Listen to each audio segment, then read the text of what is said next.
Hello friends, sixth online live classes में आप सभी का स्वागत है। मैं अभिजीत आज के क्लास में आप सभी का स्वागत करता हूं। आज का जो टॉपिक है वो पिछले क्लास से ही रिलेटेड है। जैसे कि हम लोगों ने लास्ट क्लास में पढ़ा था roots of quadratic equations. Quadratic equation मतलब द्विघातीय समीकरण के मूल के बारे में। आज हम लोग उसी के नेक्स्ट टॉपिक को देखेंगे, जिसमें आज हम लोगों को देखना है नेचर ऑफ रूट्स। मतलब किसी भी क्वाड्रेटिक इक्वेशंस के जो रूट्स होंगे, एक्स के जो मान होंगे वो किस प्रकृति के होंगे। तो उसको समझने से पहले आपको एक टर्म आज निश्चित रूप से समझना होगा, वो है डी। डिस्क्रिमिनांट इसे कहते हैं, हिंदी में इसको विवेचन कहते हैं, जिसका मान होता है बी स्क्वायर माइनस 4ac। मैं आपको फिर से एक बार रिमाइंड कर दूं यहाँ पे बी, ए और सी का क्या मतलब है। तो यदि हमने कोई इक्वेशंस लिया है A X square plus B X plus C is equal to 0, तो उसमें एक्स स्क्वायर का जो कॉफिशिएंट होता है वो ए कहलाता है, एक्स का कॉफिशिएंट बी कहलाता है और कांस्टेंट टर्म हमारा सी कहलाता है। तो डिस्क्रिमिनांट निकालने के लिए, डी का मान निकालने के लिए हम लोग करते हैं बी स्क्वायर माइनस 4ac। और किसी भी रूट्स का जो नेचर होता है वो इसी डिस्क्रिमिनांट मतलब विवेचन पे डिपेंड करता है कि वो रूट्स किस प्रकार का होगा। तो उसको समझने के लिए आपको तीन चीजें समझना होगा कि यदि d का मान 0 होता है, यदि d का मान 0 के बराबर होता है, तो उस कंडीशन में जो रूट्स होंगे, roots are real and equal, मतलब उस कंडीशन में x के जो मान होंगे वो वास्तविक होंगे और दोनों के दोनों मान बराबर होंगे।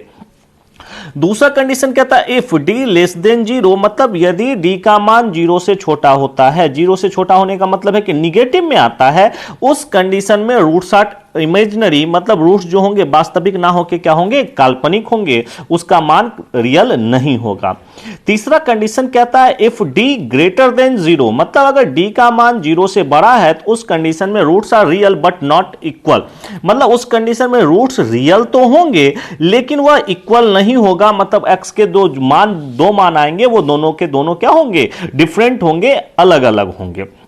अब इन चीजों को हम लोग एग्जाम्पल के थ्रू समझ सकते हैं। जैसे हम पहले कंडीशंस को देखते हैं, यदि d is equal to 0 then roots are real and equal. तो पहले हम देखते हैं जो इक्वेशंस हमारे पास है उसके डिस्क्रिमिनांट क्या है हमारे। तो यहां पे दिया हुआ x square minus 4x plus 4 is equal to 0। तो आप यहां पे देखिए b हमारा क्या है, तो b हमारा -4 है, b हमारा क्या है -4 है, ए हमारा 1 है और सी हमारा 4 है। तो यदि हम यहां से डी निकालें तो अभी आपने देखा डी बराबर होता है B square minus 4ac। D बराबर होता है B square minus 4ac। B का मान है -4 का स्क्वायर तो क्या होगा 16 माइनस 4ac। ए हमारा है 1, सी है हमारा 4, तो 4 इंटू 1 इंटू 4। तो यहां पे हमारा आता है 16 माइनस 4 इंटू 1 इंटू 4 मतलब 16, और 16 माइनस 16 इज इक्वल टू 0। तो यहां आप देखते हैं कि यहां पे हमारा जो डिस्क्रिमिनांट है, विवेचन है, वो 0 के बराबर आता है। तो इस कंडीशन में हमारा क्या होगा, रूट्स रियल होगा और क्या होगा, इक्वल होगा, मतलब x के जो दो मान होंगे वो दोनों रियल होंगे और दोनों मान एक ही होगा। तो इस चीज को हम लोग देखते हैं। तो कल ही हमने आपको रूट्स फाइंड करने के ट्रिक्स बताए थे, दो और मेथड बताए थे। अगर हम उस ट्रिक्स का प्रयोग करें तो यहां पर हम लोग देखते हैं, तो b हमारा क्या है -4 है, ac अगर देखा जाए तो 4 इंटू 1 तो 4 है। तो आप b टर्म को दो भागों में तोड़ोगे और उसका गुना क्या होना चाहिए, AC के बराबर होना चाहिए, तो मतलब 4 के बराबर होना चाहिए। तो आप क्या लिख सकते हो -4 को, तो -2 और -2, तो 4 का दो विभाजन क्या होगा -2। अब आपको रूट्स निकालने हैं तो इन दोनों का साइन चेंज करना होगा। तो एक वैल्यू होगा +2 और दूसरा वैल्यू होगा +2। तो इस प्रकार से जो आपके रूट्स निकले हैं, x के जो मान निकले हैं वो क्या निकले हैं, 2 और 2। तो यहां x के दो मान हैं। अब आप कहोगे कि सर दोनों दो ही तो है, तो हम क्यों नहीं कहते कि x के दो मान है। नहीं, ऐसा कहना गलत होगा। क्यों गलत होगा, क्योंकि x का डिग्री 2 है तो इसलिए इसमें x के दो मान होंगे, भले ही वो इक्वल हो तब भी हम इसको दो अलग अलग टर्म में पढ़ेंगे। 2 और 2 इसके दो हमारे रूट्स होंगे। तो यहां आपने देखा रूट्स आपके क्या है, रियल भी हैं, वास्तविक मान भी है, और रूट्स आप दोनों रूट्स देखें एक ही है, मतलब इक्वल है। तो क्यों ऐसा हुआ, क्योंकि इस इक्वेशंस के डिस्क्रिमिनांट क्या हुए, 0 के बराबर हुए, इसलिए यहां पे रूट्स रियल और इक्वल हुआ। क्लियर। अब अगर हम दूसरे कंडीशंस को देखें तो दूसरा कंडीशन हमारा कहता है कि if d less than 0 then roots are imaginary. अगर d का मान 0 से छोटा हुआ, निगेटिव हुआ, तो उस कंडीशन में रूट्स इमेजिनरी होगा। तो यहां पे हम लोग देखते हैं a हमारा होगा 1, b होगा -2 और c होगा 3। तो यदि हम अगर d टर्म यहाँ पे निकाले तो d क्या होगा, b² तो b -2 का स्क्वायर 4 -4ac, 4a हो गया 1, c हो गया 3। तो 4 इंटू 1 इंटू 3 12 बराबर होगा -8। तो यहां पे आपने क्या देखा कि यहां पे डिटर्मिनेंट क्या हुआ, -8 हुआ, मतलब 0 से छोटा हुआ। तो इस कंडीशन में रूट्स हमारे क्या होंगे, इमेजिनरी होंगे। अब यहां पे आप देखिए कि इमेजिनरी कैसे होंगे। तो यहां पे आप अगर चाहेंगे कि b का डिवीजन करें और ac के बराबर कुछ लाने का इस तरीके का प्रयास करें तो वो पॉसिबल नहीं है। इस कंडीशन में आपको अल्फा और बीटा का फॉर्मूला लगाना होगा। तो अल्फा और बीटा का फॉर्मूला लगाएंगे, अल्फा या बीटा का, तो वो क्या होगा, सॉरी, अल्फा या बीटा का आप फॉर्मूला लगाएंगे तो वो क्या होगा, तो माइनस बी, तो यहां बी क्या है आपका, तो -2 माइनस प्लस तो 2, अल्फा होगा तो प्लस, बीटा होगा तो माइनस, रूट अंडर b², तो b हमारा क्या हो गया, तो b हमारा हो गया -2 का स्क्वायर 4 -4ac, अभी जो कि आपने डिटर्मिनेंट निकाला वही यहाँ रूट के अंदर होता है। तो क्या हो गया आपका 4ac, 4 इंटू 1 इंटू 3 मतलब 12/2a, a हमारा क्या है 1, तो 2 ही रह जाएगा। अब यहां से आप देखेंगे 2 प्लस माइनस रूट अंडर क्या होगा -8/2। अब यहीं से आपका क्लियर हो गया कि जैसे ही यहां पे रूट 8 आया निगेटिव में, रूट के अंदर 8 आता है निगेटिव में, तो यहीं आपको समझ जाना चाहिए कि जो भी अल्फा बीटा के मान आएंगे वो भी क्या होंगे, इसी टर्म में होंगे। और जब भी कभी कोई भी संख्या निगेटिव होकर रूट्स के अंदर होता है तो वो कभी वास्तविक नहीं होता, वो कभी रियल नहीं होता, वो क्या होता है हमारा इमेजिनरी होता है। अगर हम यहाँ से एक्स का वैल्यू निकाले भी तो वो हमेशा क्या होगा, इमेजिनरी होगा, रियल नहीं होगा। क्यों, क्योंकि यहाँ डिटर्मिनेंट हमारा क्या आया, तो वो 0 से छोटा आया। ये दूसरा कंडीशन है। चलिए नेक्स्ट हम लोग देखते हैं, तीसरा कंडीशन कहता है यदि d ग्रेटर देन 0, यदि d का मान 0 से बड़ा होगा तो उस कंडीशन में रूट्स क्या होंगे, रियल होंगे बट नॉट इक्वल। मतलब इस कंडीशन में रूट्स तो वास्तविक होगा लेकिन दोनों अलग अलग मान होगा। तो पहले हम डिटर्मिनेंट देखते हैं। तो यहाँ a आपका हो गया 2, b हो गया आपका -6 और c हो गया 4। तो यदि d निकाला जाए तो d क्या होगा, b², तो b -6 का स्क्वायर 36 -4ac, तो a 2 और c 4। तो यहाँ पे आपके हो जाएंगे 36 - 4 × 2 × 4, तो कितना हो जाएगा 32 बराबर 4। तो यहां पे देखेंगे कि डिटर्मिनेंट आपके क्या हो गए, तो डिटर्मिनेंट आपके 0 से बड़े हुए। इस कंडीशन में आपका जो x का मान आएगा या रूट्स आएगा या अल्फा बीटा आएगा वो हमेशा दो अलग अलग मान आएगा और वास्तविक आएगा। तो उसको भी देखते हैं, तो कैसे हम लोग निकालते हैं। तो यहाँ पे आप b टर्म देखेंगे तो -6 और a इंटू सी क्या होगा 8। तो यहां से -6 को तोड़ेंगे तो क्या होगा -4 - 2 को मल्टीप्लाई करने पे 8। तो पहले साइन चेंज करेंगे 4 और 2, लेकिन यहाँ x² का कोएफिशिएंट 2 है तो 2 से आपको भाग भी देना पड़ेगा। तो इस कंडीशन में 1 रूट 2 आएगा, 1 रूट क्या आएगा 1 आएगा। तो अल्फा बीटा क्या आएंगे क्रमशः 2 और 1 आएंगे। x के 2 मान आएंगे, एक 2 होगा और एक 1 होगा। तो ये 2 मान होंगे अल्फा और बीटा के। इस प्रकार आपने देखा कि डिटर्मिनेंट पर डिपेंड करता है कि हमारे रूट्स जो होंगे, हमारे जो मूल होंगे उनका क्या नेचर होगा। तो ये हमारा था नेचर रूट्स का। उम्मीद करता हूं आप इनको समझे होंगे। अब हम लोग रूट से संबंधित कुछ और चीज़ों को आज के क्लास में सीखेंगे, वह आगे देखते हैं हम लोग क्या है। तो देखते हैं। तो अब है आपका कि alpha and beta is roots of ax² plus bx plus c is equal to 0।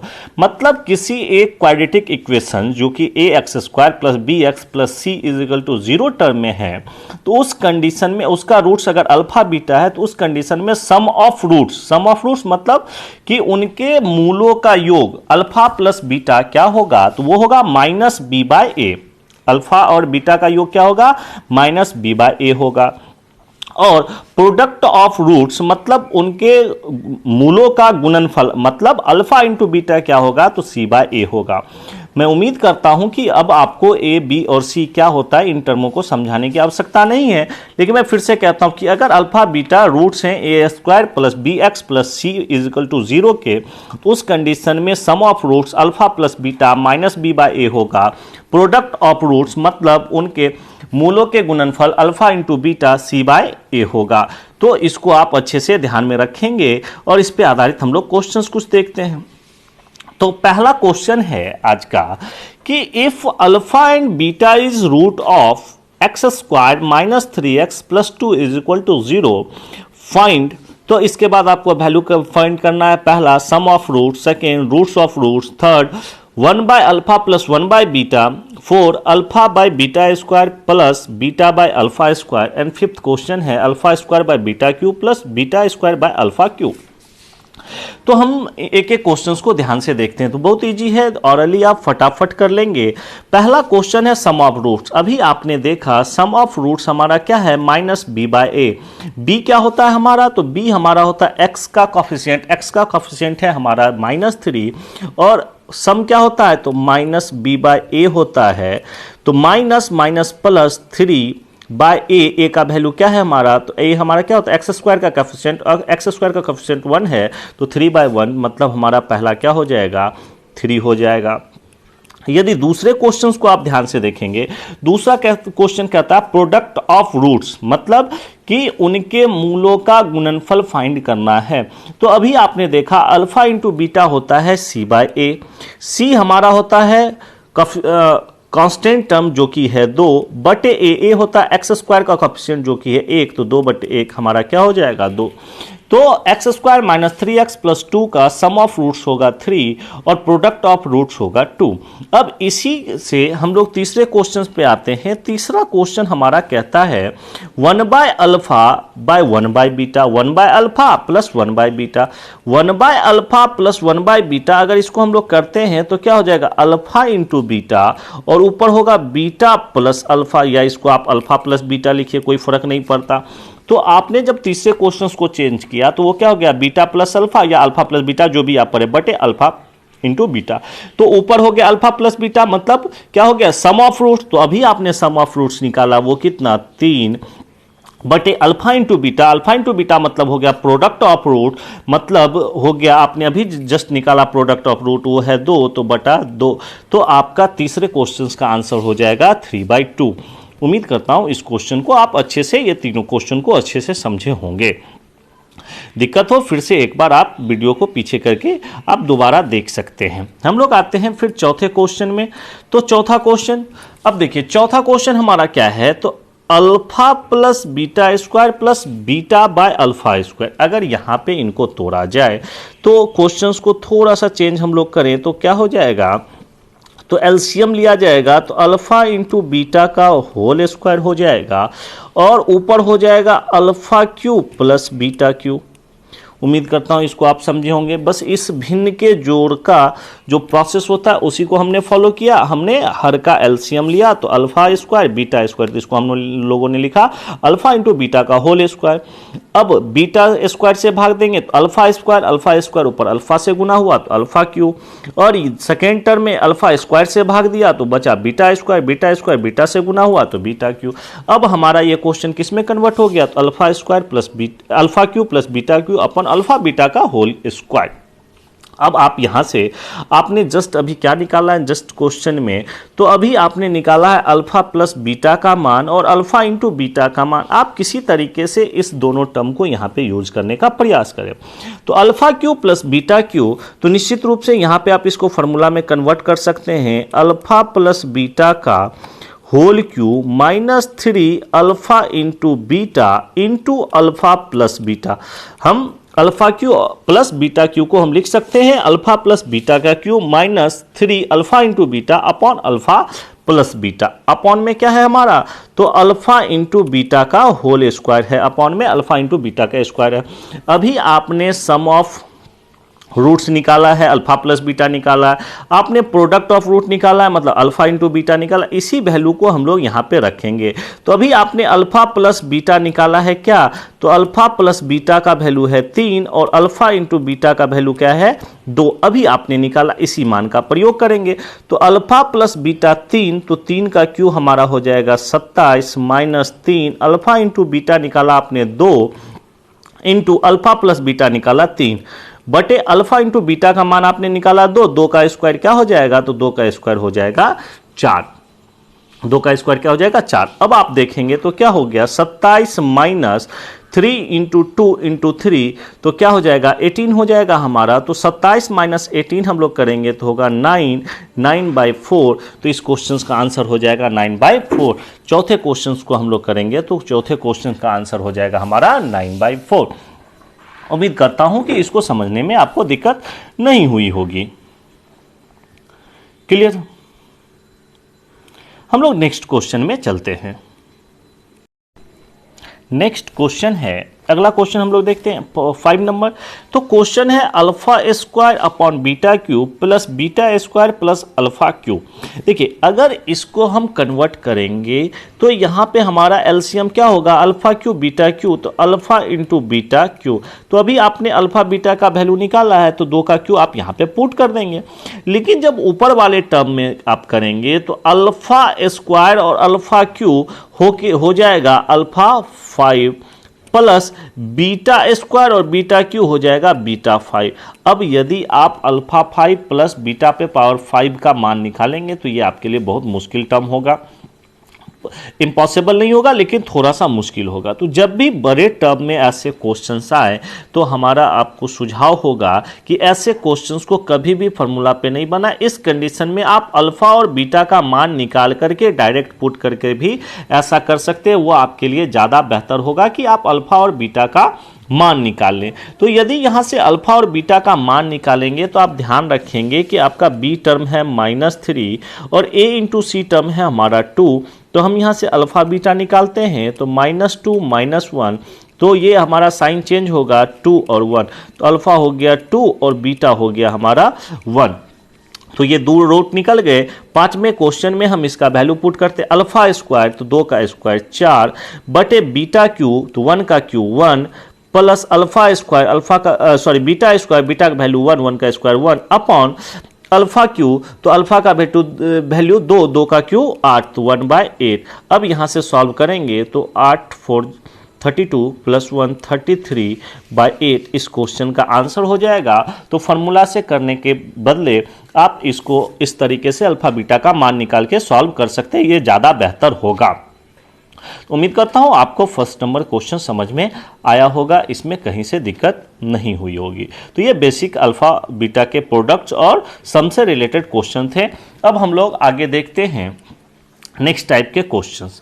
उससे पहले हम लोग नेक्स्ट टाइप के क्वेश्चंस करने से पहले उसके थ्योरी को देखते हैं। कहता है if alpha and beta is roots of any quadratic equation then equation is, मतलब यदि आपको अल्फा और बीटा का रूट्स पता है किसी भी क्वाड्रेटिक इक्वेशंस का, किसी भी क्वाड्रेटिक इक्वेशंस का रूट अल्फा और बीटा है, तो उस कंडीशन में यदि आपको इक्वेशंस निकालने के लिए कहे तो उस कंडीशन में इक्वेशन होगा x square minus sum of roots into x plus product of roots is equal to 0। मतलब यदि आपको अल्फा और बीटा 2 टर्म पता है, मतलब आपको सिर्फ मूल पता है और उस मूल से यदि आपको इक्वेशंस निकालने हैं तो वो इक्वेशंस क्या होगा, x square minus alpha plus beta x plus alpha into beta. इस तरीके से आप इक्वेशंस निकाल सकते हैं, अल्फा प्लस बीटा का योग और अल्फा इंटू बीटा से आप किसी भी क्वाड्रेटिक इक्वेशंस को फाइंड कर सकते हैं। तो हम लोग इस पे आधारित कुछ क्वेश्चंस देखते हैं। तो फर्स्ट क्वेश्चन है if roots of any equations is 3 and 5 find the quadratic equation. तो सबसे पहले आपको चाहिए सम ऑफ रूट्स, मतलब अल्फा प्लस बीटा आपके पास क्या होंगे 8 होंगे। फिर आपको चाहिए alpha into beta product of roots, तो ये क्या हो जाएंगे तो 15 होंगे। अब आपको इक्वेशंस निकालना है, तो अभी आप लोगों ने देखा कि इस कंडीशन में इक्वेशंस क्या है, तो x square minus sum of roots into x plus product of roots is equal to 0। तो इसी को हम लोग करेंगे। तो x square minus sum of root, तो सम ऑफ रूट्स क्या हो गया 8, तो 8x plus product of roots, तो प्रोडक्ट ऑफ रूट्स क्या हो गया 15 इज इक्वल टू 0। तो आपके इस क्वेश्चन का इक्वेशंस क्या हो जाएगा, तो x square minus 8x plus 15 is equal to 0। तो अगर आपको रूट्स के मान पता हो तो आप इस प्रकार से इक्वेशंस निकाल सकते हैं, इक्वेशन फाइंड कर सकते हैं। क्लियर। तो हम लोग नेक्स्ट क्वेश्चन पे बढ़ते हैं। अगला क्वेश्चन है आपका, if roots of any equations is 10/√3 and √3 find the quadratic equation. तो यहां भी आप देखेंगे तो आपको यहां पे क्या निकालना है, क्वाड्रेटिक इक्वेशंस निकालना है, और रूट्स आपको दिया हुआ है। तो आपको सबसे पहले क्या चाहिए, अल्फा प्लस बीटा चाहिए। तो अल्फा प्लस बीटा क्या हो जाएगा 10/√3 है, सॉरी 10/√3 प्लस √3। आप इसको सॉल्व करेंगे तो √3 इंटू √3 प्लस 10, तो क्या हो जाएगा 13/√3। और अल्फा इंटू बीटा करेंगे तो अल्फा इंटू बीटा, तो √3 कैंसिल, तो क्या बचेगा 10 बचेगा। अब हम इक्वेशंस निकालते हैं, तो इक्वेशंस क्या होगा x square minus sum of roots, तो 13√3x plus product of roots, तो प्रोडक्ट ऑफ रूट्स हमारे क्या हो जाएंगे 10 हो जाएंगे, इज इक्वल टू 0। यदि √3 का एलसीएम लिया जाए तो ये क्रॉस मल्टीप्लाई होगा, तो क्या हो जाएगा √3x square minus 13x plus 10√3 is equal to 0। तो इस प्रकार से जो आपके इक्वेशंस होंगे इस मूल के लिए वो क्या होगा √3x square minus 13x plus 10√3 is equal to 0। तो इस प्रकार से आप सम ऑफ रूट्स और प्रोडक्ट ऑफ रूट्स का प्रयोग करके आप क्वाड्रेटिक इक्वेशंस फाइंड कर सकते हो। तो इस क्वेश्चन का ये क्वाड्रेटिक इक्वेशन होगा। उम्मीद करता हूं इसको समझने में कहीं से कोई दिक्कत नहीं हुई होगी। चलिए हम लोग नेक्स्ट क्वेश्चन में आते हैं। नेक्स्ट क्वेश्चन है, if one roots of any quadratic equation is 3 + √2 find the other root. मतलब यहां पे कह रहा है यदि किसी क्वाड्रेटिक इक्वेशंस का एक रूट 3 + √2 है तो इसका दूसरा रूट क्या होगा। तो ध्यान रखेंगे जब भी ऐसे टर्म में रूट्स दिया रहेगा कि एक टर्म इंटीजर हो और एक टर्म आपके सर्ट्स में हो, और क्वेश्चन ऐसा ही देगा। तो एक टर्म इंटीजर हो दूसरा टर्म सर्ट्स में हो, तो आपको अगर रूट्स निकालने हो तो कुछ नहीं, सर्ट टर्म को आपको क्या करना माइनस कर देना है, तो वही आपका सेकेंड रूट होगा। तो यदि फर्स्ट रूट 3 + √2 हुआ तो सेकेंड रूट हमारा क्या हो जाएगा 3 - √2 होगा। आप ध्यान रखेंगे 3 - √2 होगा। अब कैसे होगा, तो आप अगर इसको समझें तो इसको आसानी से समझ सकते हैं। आपका अल्फा का मान होता है -b प्लस √(b² - 4ac/2, और यहां पे बीटा होता है आपका -b माइनस √(b² - 4ac/2a। यदि आप यहां पे 2a का मान 1 मान लें, 2a का मान 1 मान लें, क्लियर। आप -b का मान 3 मान लें, -b का मान 3 मान लें, और √(b² - 4ac बराबर आप √2 मान लें, और इन तीनों को पहले इक्वेशन में पुट करेंगे तो हमारा अल्फा का मान क्या आ जाएगा 3 + √2 आ जाएगा। यदि आप इन तीनों का मान अल्फा में पुट करें तो अल्फा का वैल्यू क्या हो जाएगा 3 + √2 हो जाएगा। तब आप इसी टर्म्स को जब बीटा में प्रयोग करेंगे तो -b का वैल्यू क्या हो जाएगा, तो 3 हो जाएगा, माइनस √(b² - 4ac का मान आप क्या रखेंगे √2 लिखेंगे, बाय 2a का वैल्यू क्या लिखेंगे, तो 1 लिखेंगे, तो आपका बीटा क्या आ जाएगा 3 - √2। तो यदि अल्फा 3 + √2 हुआ तो उस कंडीशन में बीटा क्या हो जाएगा 3 - √2 हो जाएगा। तो ध्यान रखेंगे जब भी किसी भी क्वाड्रेटिक इक्वेशंस का एक रूट इस प्रकार दिया रहे तो आप सर्च टर्म का साइन चेंज करके आप क्या कर सकते हैं, दूसरे रूट्स को फाइंड कर सकते हैं। फिर एक एग्जाम्पल के रूप में लेते हैं, जैसे 9 + 4 √5 दिया हुआ है, कह रहा है सेकेंड रूट्स निकालिए। If one root of any quadratic equation is 9 + 4 √5 find the other roots. कुछ नहीं करना है आपको, बस सर्च टर्म का साइन चेंज कर देना है, ये आपके क्वेश्चन का आंसर हो जाएगा। तो सेकेंड रूट क्या हो जाएगा 9 - 4 √5। 5 हो जाएगा। क्लियर, इस क्वेश्चन को आप समझ गए होंगे। नेक्स्ट हम लोग आते हैं, फिर से वही क्वेश्चन है, if one root of any quadratic equation is root 5 - 2 find the other root. यदि आप यहां पे ऐसा काम करते हैं 5 + 2 आप अपना आंसर करते हैं तो ये आंसर आपके गलत होंगे। मैं बार बार कह रहा हूं, जब भी ऐसा एक रूट दिया रहे तो फर्स्ट टर्म का साइन चेंज होता है, ना कि इंटीजर टर्म का। तो सेकेंड जो आपके रूट्स होंगे वो होंगे -5 - 2, तो ये आपका दूसरा रूट्स होगा क्वाड्रेटिक इक्वेशन का। क्लियर, समझ रहे होंगे इन चीजों को। तो हमेशा ध्यान रखेंगे, जब भी आपको किसी क्वाड्रेटिक इक्वेशन का एक रूट्स दिया रहे जिसमें से एक टर्म इंटीजर एक टर्म सर्स होगा, तो सर्स टर्म का मतलब जो करनी का टर्म है उसका साइन चेंज होता है, ना कि इंटीजर टर्म का। तो आपको ये क्वेश्चन समझ में अच्छे से आया होगा। अब हम लोग नेक्स्ट क्वेश्चन देखते हैं, जो कि आज के क्लास का लास्ट क्वेश्चन है। सीजीएल 2017 मेंस में यह क्वेश्चन पूछा गया है, जो कि क्वाड्रेटिक इक्वेशन से है। आपके होमवर्क में भी 2-3 क्वेश्चंस हैं जो कि मेंस 2017 सीजीएल के क्वेश्चंस आप दिए हुए हैं, आप उनको बनाए, बहुत अच्छे क्वेश्चंस हैं। क्वेश्चन बेसिक है, जो आपने सीखा उसी पे आधारित है। तो आप क्वेश्चन को ध्यान से देखेंगे तो बहुत इजी आपको क्वेश्चन लगेगा आप जब बनाएंगे। तो क्वेश्चन कहता है, if A and B are the roots of the equation ax² - a² x + ab = 0। आप ध्यान दें कि a और b टर्म का इक्वेशन में भी यूज है और वह a और b इस इक्वेशंस का रूट भी है। Then what is the value of a and b respectively. Hindi में है, यदि a तथा b समीकरण ax² - a² x + ab = 0 के मूल हैं तो क्रमशः ab के मान क्या होंगे। चूंकि a और b हमारा रूट्स है, तो अगर हम a + b का मान निकालें तो a + b - b/a, तो आप यहां पे देखेंगे -b का मान क्या है, तो -a²। चूंकि b क्या होता है, x² का कोफिशिएंट टर्म होता है, तो यहां -a²b है, तो -b तो माइनस प्लस b का वैल्यू क्या हो जाएगा, a² बाय a। तो यहाँ पे a क्या है, तो x² का कॉफिशिएंट और x² का कॉफिशिएंट क्या है हमारा a। तो यहाँ से a + b बराबर होगा a²/a, a कैंसिल हो गया, तो a + b = a। तो इस कंडीशन में आप अगर b का वैल्यू देखेंगे तो क्या होगा, 0।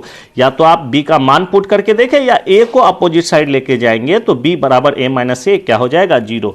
तो b का वैल्यू क्या हो जाएगा, 0। तो इसके बाद तो आप ऑप्शन देख के भी देख सकते हैं सेकेंड टर्म किसका 0 है, तो पहले ऑप्शन का, तो यही आपका आंसर होगा। या फिर आपको आगे निकलना है कि a क्या होगा, तो वो हम लोग निकाल के देखते हैं। अब हम लोग देखते हैं कि प्रोडक्ट ऑफ मूल रूट्स, मतलब किसी भी रूट्स का जो गुणनफल होगा वो क्या, तो मतलब a × b, तो वो होता है c/a। c हमारा होता है कांस्टेंट टर्म जो कि इस इक्वेशन में क्या है, a × b है, बाय a क्या है, x² का कोएफिशिएंट जो कि a है, तो a हमारा कैंसिल, तो a × b बराबर क्या होगा, a × b बराबर b, तो b भी कैंसिल, तो a बराबर हमारा क्या होगा, 1। तो इस क्वेश्चंस के आंसर हमारे क्या होंगे, 1 होंगे। तो इस तरीके से क्वेश्चन आप मेंस के भी देखें या जो भी देखें, आपके क्वेश्चंस आसान होते हैं, बस आपके कॉन्सेप्ट क्लियर होने चाहिए। अगर कॉन्सेप्ट आपका क्लियर है तो क्वेश्चन बहुत मुश्किल नहीं होता, बहुत ही इजी पूछा जाता है। तो ये मेंस का क्वेश्चन था, ये आज का लास्ट क्वेश्चन है। उम्मीद करता हूं आपने आज जो भी क्वेश्चंस देखे उसको अच्छे से समझा होगा, उसको जाना होगा। आगे से आपको ऐसे क्वेश्चंस में किसी प्रकार के प्रॉब्लम नहीं आने चाहिए। तो ये आज के क्लास थे। इस बार हम लोग आज के जो होमवर्क्स थे, जो आपके आज के होमवर्क्स होंगे, उस होमवर्क को हम लोग नेक्स्ट वीडियो में देखेंगे। अभी तक हम क्या करते थे, एक ही वीडियो में आपके क्लास का भी सेशन होता था और उसी में होमवर्क का भी सेशन होता है। अब नेक्स्ट टाइम से आपके होमवर्क के सेशंस और क्लास के सेशन अलग अलग होंगे, क्योंकि इसमें वीडियो भी लंबा बनता था जिसको आप पूरा देखते नहीं थे। अब आपको 2 हिस्से में वीडियो प्रत्येक लाइव क्लास का मिलेगा, जिसमें एक होमवर्क का क्लास का सेशन होगा और एक उससे पहले के जो क्लास होंगे लाइव क्लास उसके सेशन मिलेंगे। तो होमवर्क का आप लोगों का अलग वीडियो आपको देखना पड़ेगा। आज का होमवर्क और आज हमने जो क्वेश्चंस डिस्कस किया वो आगे इस प्रकार है। तो ये आज के क्लास में हमने जो क्वेश्चंस और जो भी कॉन्सेप्ट डिस्कस किए वो एक जगह है, आप चाहे तो इसका स्क्रीनशॉट लेके अपने पास रख सकते हैं और इसको फिर से आप ट्राई कर सकते हैं।